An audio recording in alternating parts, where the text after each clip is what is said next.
Next, Roger Blumenthal is joined by Dr. Martin Shapiro, Chief of Internal Medicine at the David Geffen School of Medicine at UCLA in Los Angeles. They cover gluttony in the time of statins. Welcome, Dr. Shapiro. Thank you. Dr. Shapiro, I was wondering if you might briefly summarize your analysis and Haynes and what your main conclusion was. The study conducted with Dr. Takahiro Sugiyama and others. Dr. Sugiyama was a visiting fellow from Japan during the time that we did this work, was an analysis of NHANES data from 1999 through 2010. As you know, NHANES is serial cross-sectional data. And we were interested in the issue of how diets might be affected by taking statin therapy. So what we did is we looked at the reported intake of calories in the serial cross-sections of saturated fat, and also looked at BMI in these populations. We compared them, and the population of interest was non-pregnant persons over the age of 20. We compared them to persons not taking statins. And what we found was that in the first cohort that we looked at, which was 1999 to 2000, caloric intake among statin users was lower than it was among non-users. But over time, caloric intake increased, and that difference went away.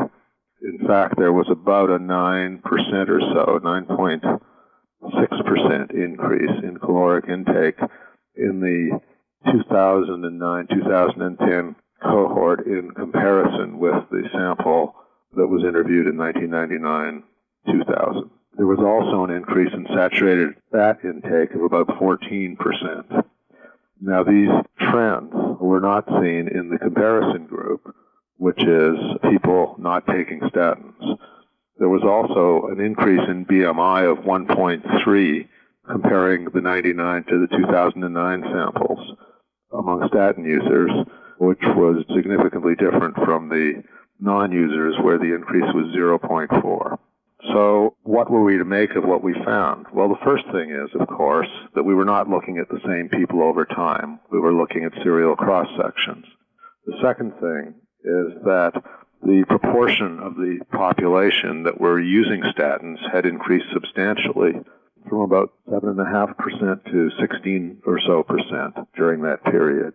So the composition of the population was obviously somewhat different.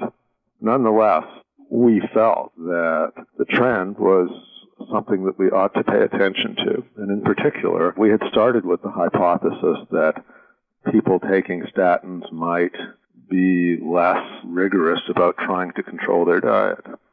Those are all very good points. I guess one of the interesting things is the subtitle that was used, at least some of the press release was, it said, Gluttony in the Time of Statins.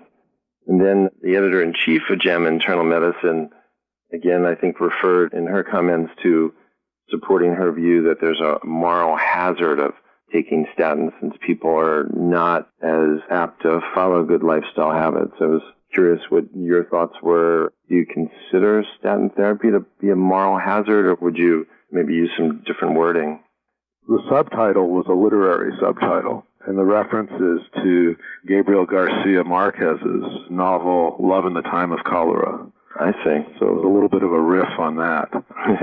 Obviously, an increase of BMI of 1.3 is not what we expect the end result of gluttony to be. But I think we were trying to make a point that there was certainly a trend there that is of concern, because the goal is not to take away from patients the responsibility to do everything they can to control their diet. Very good point. So to summarize, we're looking at two cross-sectional studies, and as you said, there wasn't a direct linkage between participants from one data set to another. So therefore, there's really no longitudinal component, and then I guess the no causality can be firmly established, as you said. It seems like there's a few scenarios that we wanted to consider. One, which I think is what your group thought, is that statin use may be prompting laxer dieting and increased caloric consumption. Or I guess another one could be that individuals who tend to eat more and gain weight and maybe not follow as good dietary habits as they get older will be the ones more likely to develop higher blood pressure, higher cholesterol, higher blood sugar. And because their risk score gets higher, doctors might then be appropriately treating those individuals with statin therapy because their risk score is higher. I was wondering how you might differentiate between those two possibilities. It's very hard in this kind of serial cross-sectional study. By the way, there were multiple cross-sections that were looked at, and the trend was consistent over time, each 2-year interval. I guess a hypothesis that's worth considering is that people who were on statins in the earlier period were the ones with really bad cholesterol levels and lots of high levels of risk. And doctors were reading the riot act to those patients, and patients understood that their risk was very great, and that subsequently more and more people were being put on statins, perhaps who were at less and less risk, and they might have been a different population. And indeed, it's possible that some of them were people who ate a lot and their blood pressures might be wandering up, and the doctor said, well, we better put them on statins. Let's face it, it is so hard to get patients to adjust their lifestyle and to lose weight, and there's probably nothing less gratifying for most practicing doctors than trying to convince patients to lose weight or to eat better. It's difficult, unless they have myocardial infarction, people will do all kinds of things then, right? Exactly. It shouldn't have to take a heart attack.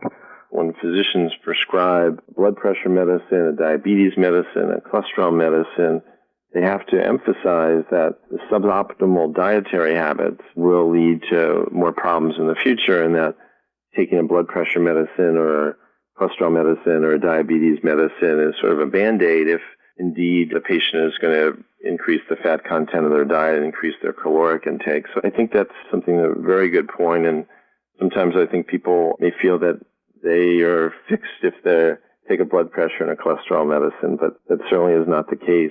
What is the take-home point for your patients, Dr. Shapiro, based on this article? Will you advise them any differently based on your innovative analysis? I've resolved to try harder to regularly remind them that it's not just about taking a pill, it's about adjusting your diet and doing everything else you need. I mean, as we all know, taking a cholesterol pill and eating what you want and gaining some weight puts you at risk for diabetes, hypertension, osteoarthritis, you name it. I mean, these are clearly not good things, and we have 30% of the population that are obese by some measures. I mean, that's a huge public health problem. And so I think we as physicians have a responsibility, however painful it is, to keep talking to patients about what they eat and how they eat. I had my own experience. My dad had a heart attack when he was 45, died at 59. My grandfather died at 56. My doctor, when my LDL wandered up into the 130s, in spite of my very best efforts, and they were serious efforts, I had a lot of motivation, put me on a statin. And, of course, my LDL fell into the 70s, and I was thrilled. And gradually, I began to eat things that I didn't eat before. And I would, monitor it and see, if I wander up into the 90s, I'm thinking, should I cut back? I would never eat a steak before. Now I eat steaks.